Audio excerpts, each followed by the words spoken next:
We begin this morning, though, with the latest on the COVID pandemic, and the U.S. marks a grim milestone, more than 1 million deaths in this country. That's right. The United States battles a steady surge in cases in recent weeks, up nearly 58% from just 2 weeks ago. The United States reported nearly 140,000 new cases on Wednesday, marking the third straight day with more than 100,000 reported cases. On Thursday, the White House hosted the second ever virtual global COVID-19 summit featuring leaders from around the world. President Biden reflected on the pandemic in his opening remarks, calling on world leaders to invest more in fighting COVID and also calling on Americans to step up. We can do this. We can control COVID-19. We can start to build a better, healthier, and more secure future today if we all do our part and if we step up together. So thank you for responding to this fight. Joining now to discuss this is Dr. Tina Carroll Scott. She's the medical director for the South Miami Children's Clinic. Doctor, good morning. The COVID summit looked back at the last 2 years of the pandemic, but also leaders looked ahead. I know President Biden and the White House announced new investments to fight the virus. That includes programs to improve access to vaccines and treatments globally. Put it simply for us, where are we now when it comes to beating the virus, or has that ship sailed?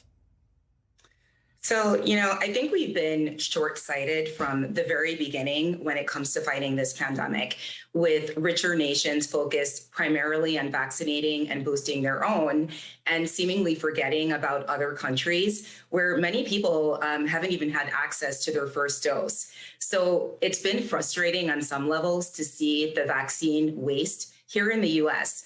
But really, we can't end this without helping poorer countries when it comes to vaccine equity, better access to testing, and making therapeutics more affordable for them. Many of these new variants that are developing in countries with low vaccination rates. And I think that there's a false sense of security in richer nations where vaccines have been readily available and immunization rates are considerably higher.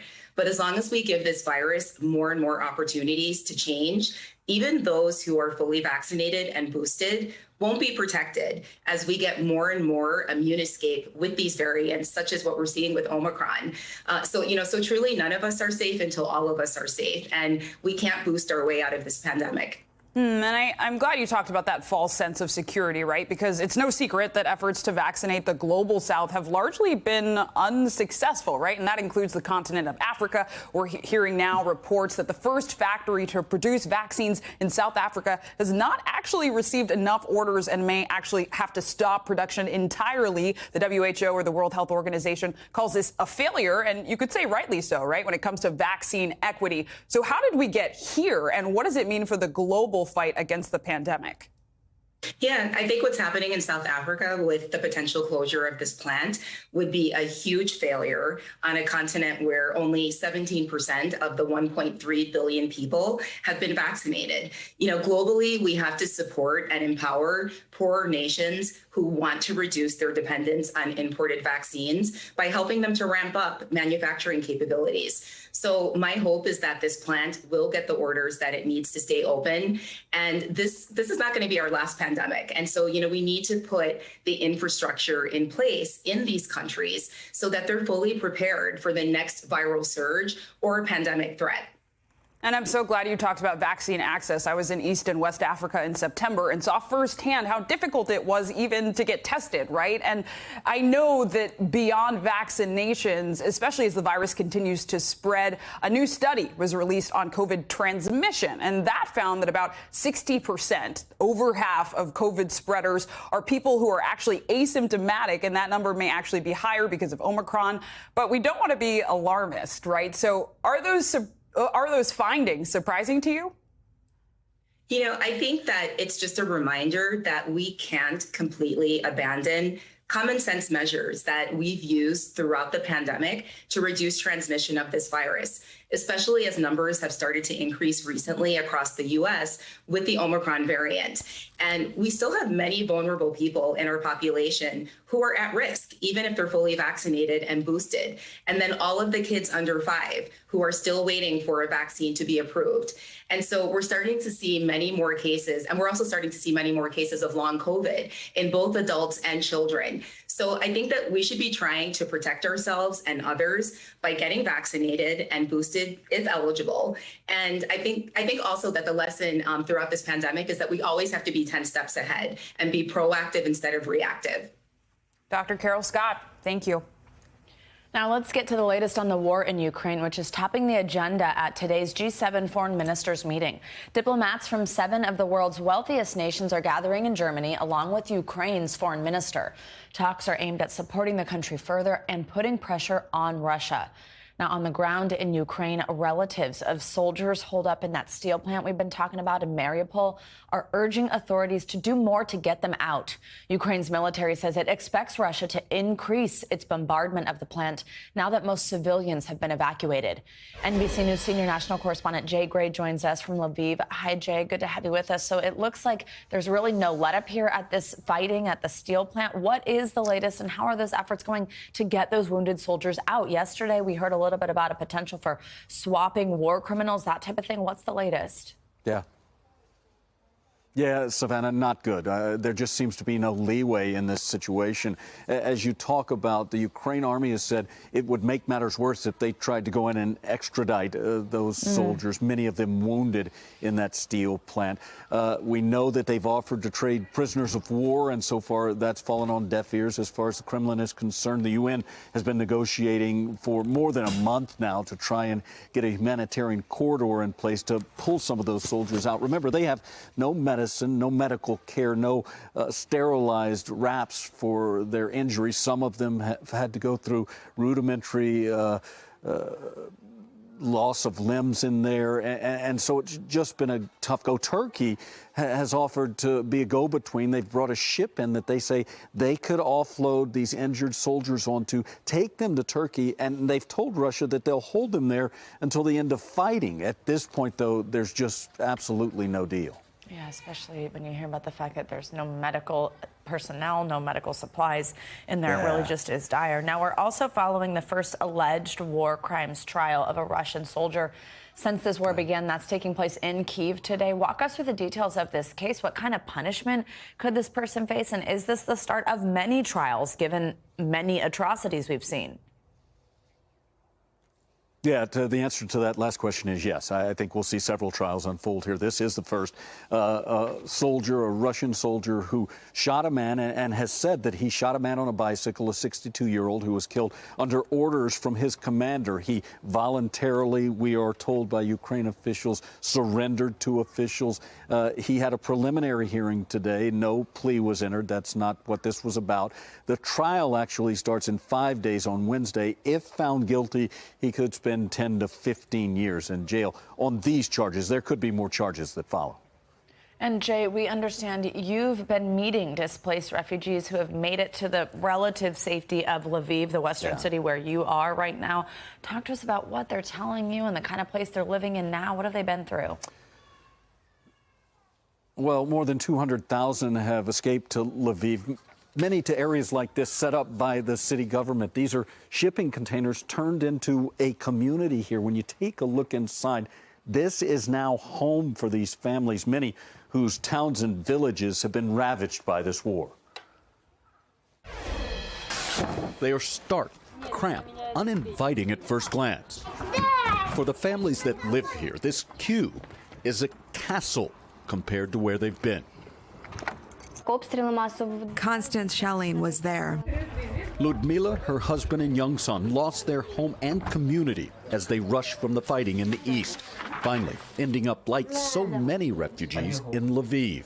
In this moment, Lviv hosts more than 200,000 refugees. It is a very tough situation. One of the toughest issues, finding a more permanent place for families to live. We don't have time to wait until the end of the war. Then we start to build something. No, we have to build it right now. For the city's chief architect, the solution was these pods, modular housing donated by the Polish army, finished out by city crews with beds and tables, others turned into laundry and restrooms. Then placed in established neighborhoods across the city. For people to be fully integrated, they need to have the best accessibility to the public transport, to hospitals, to schools, to other facilities. A place to try and reclaim part of their lives. The sound of bouncing balls replacing bomb blasts, a chance to laugh again, even if just for a few minutes. And while it may not be their dream home, it's a place where they can escape the nightmare they left behind. Yeah, and look, it's basic. It doesn't look like a lot to those that move in. Savannah, it's everything. Absolutely, and safety, which is so key. Jay, thank you so much. As always, great reporting.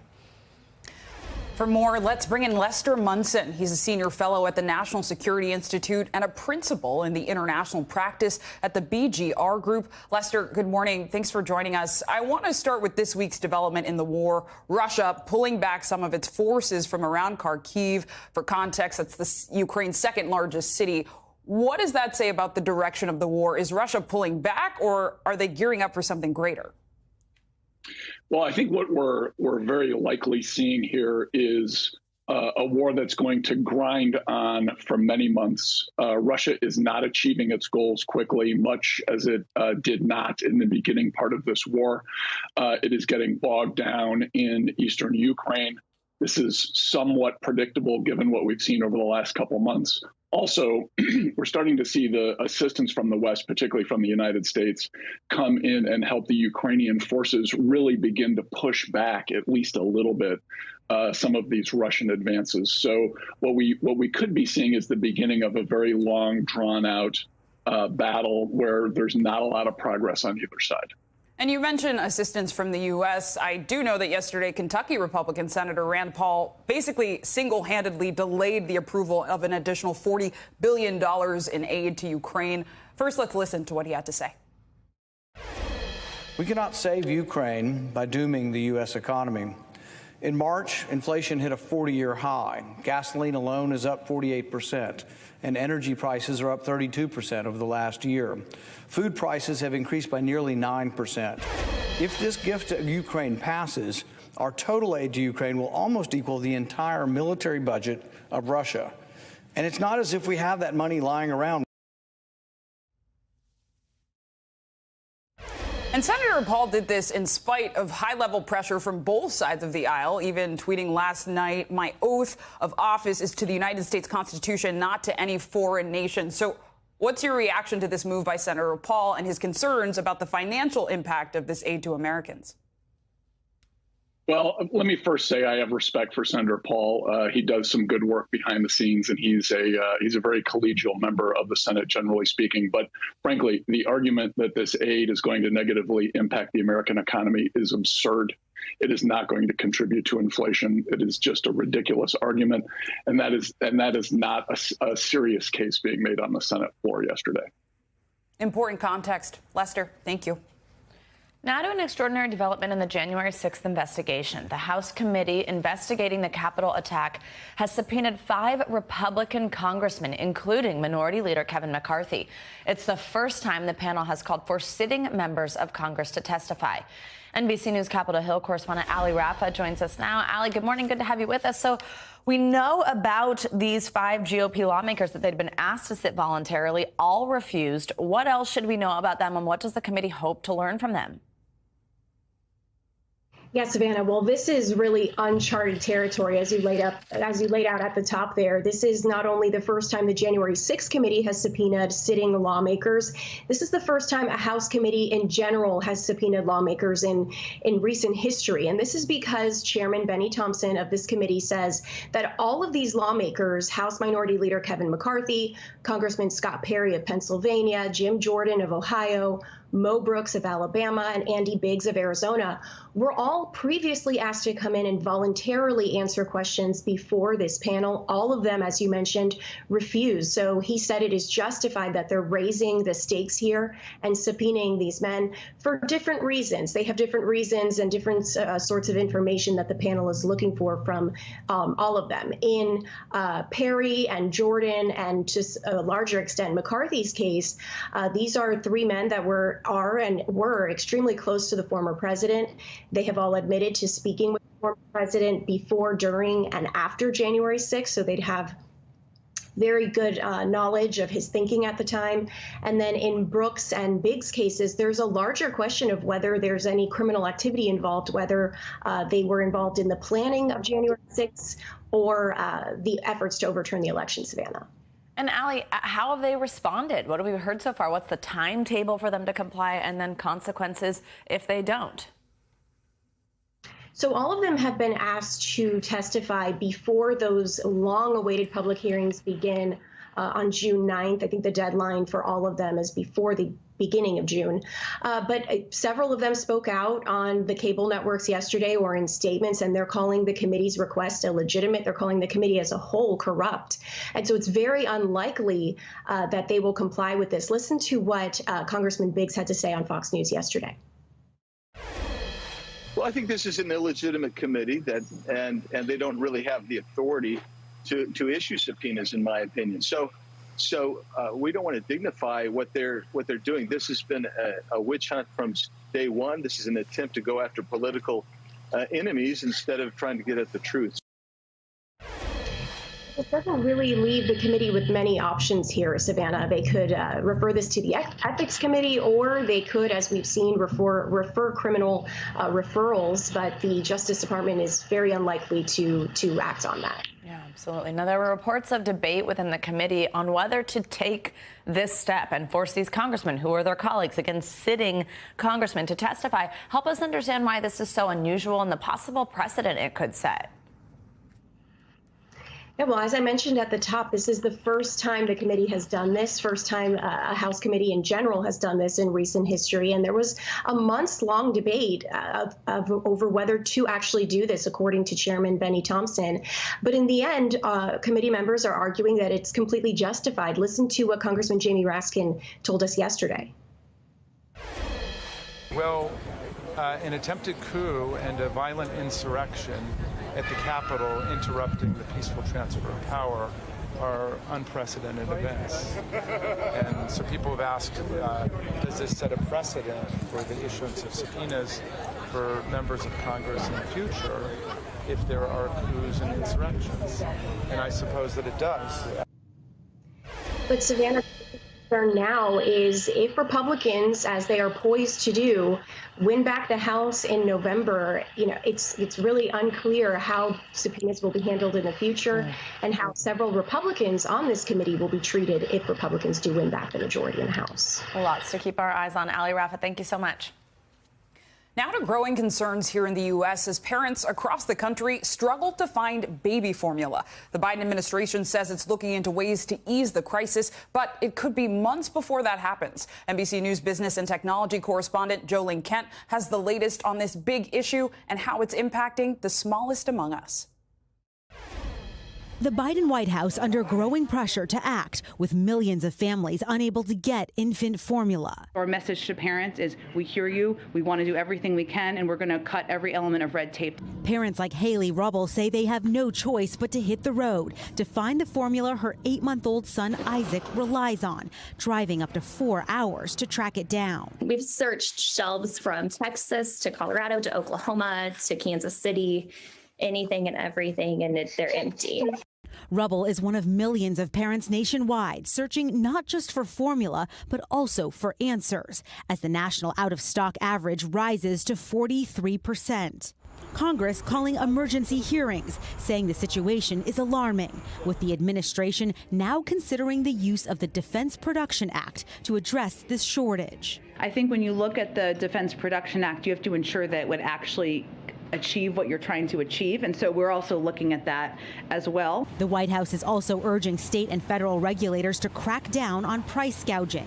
The months-long shortage is a perfect storm of high demand for formula in the pandemic, ongoing supply chain delays, and a voluntary recall by manufacturer Abbott Nutrition, prompting the shutdown of their plant in Sturgis, Michigan. The plant is the only supplier of many specialty formulas, which doctors say children with metabolic disorders rely on for life. He's asked me a couple of times if, this means that he's going to die. Mom Jordan Coleman needs it for her 9-year-old son, Carter. Each day that passes, we are getting closer to that point where we are not going to have any of his regular formula left that could put him in the hospital. Abbott now tells NBC News that it immediately implemented corrections to address the items the FDA raised following its March inspection. And subject to FDA approval, we could restart our Sturgis, Michigan site within 2 weeks. From the time we restart the site, it will take 6 to 8 weeks before product is available on shelves. But the FDA tells NBC News they're still concerned that Abbott has not addressed risks of contamination during their production process. As families face a summer of shortages, some saying that relief could come far too late. Our thanks to Jolene Kent for that report. Now to that wildfire on the West Coast that burned through homes in Southern California. This morning, firefighters have stopped its advance after more than 30 homes were damaged or destroyed and 900 people were evacuated from the Laguna Niguel area. An evacuation order remains in effect, according to Orange County officials, and firefighters are telling residents not to let their guard down yet. So we have firefighters on the line 24 hours out there, what we call mopping up. So they are making sure that any hot spots down, especially like in the brush area, have been mitigated. They're continuing to monitor and suppress all the fire within those homes because our priority is to get those neighborhoods repopulated. But until those structures are addressed, we can't bring the residents, any residents back into that area. About 550 firefighters have been deployed to help manage the wildfire, and officials say only 15% of the fire is contained at this time. So let's get a closer look at those conditions in California and your weekend weather forecast. NBC meteorologist Michelle Grossman is with us today again. Hey, Michelle. Hey there, guys. And yeah, the good news is we're looking at the winds light there today. We're going to see them picking back up tomorrow about 25 miles per hour, but today's going to be calmer, so that's the good news. And overall, the fire outlook looks better today, so that's even better news. We also watched wild weather yesterday. Take a look at this video. If you haven't seen it, it is nutty because we saw a tornado move through in parts of South Dakota. Before, though, that we saw a dust storm move through, and that's where we saw a lot of destruction with houses being torn down, also a school, part of a school, power lines down, and a lot of residents are told not to be driving this morning because we saw a lot of structures coming down and it's just unsafe to drive. And that's what we're looking at today. We're looking at rain, we're looking at storms, and we are looking at lightning this morning. So if you are still asleep in some parts, you're probably hearing that thunder as well. This is what it looks like on radar, and this will be the bullseye as we go throughout this Friday. So we are looking at the chance once again for an active day. It was so active yesterday. We had winds gusting near 97 miles per hour with some of these storms. We don't expect quite an active day, but we're still looking at the chance for these storms. This is what it looks like from the Severe Prediction Center. A slight risk. That's where you're seeing the yellow. From Green Bay all the way down to Quincy, Kansas City, and even Oklahoma City. So generally the Great Lakes down to the Southern Plains. 9 million at risk today. Winds gusting near 60 miles per hour. Could see the chance of some hail as well. Tomorrow will be quieter, and then Sunday we kind of expand that risk to 33 million people. Now we're into the Northeast, the Ohio Valley, into the Central and Southern Plains, also the Tennessee Valley. Winds gusting once again to 60 miles per hour and looking for the chance of tornadoes. So we'll end it here. Record highs once again, temperatures in the 90s, upper 80s, stretching from the Southern Plains all the way to parts of New England. It is summer-like in so many spots. Back to you guys. Wow. Still some wild weather going on, but thank you for sure. I know. A peek at the weekend. Happy Friday, Michelle. See you in a bit. Thanks for watching our YouTube channel. Follow today's top stories and breaking news by downloading the NBC News app.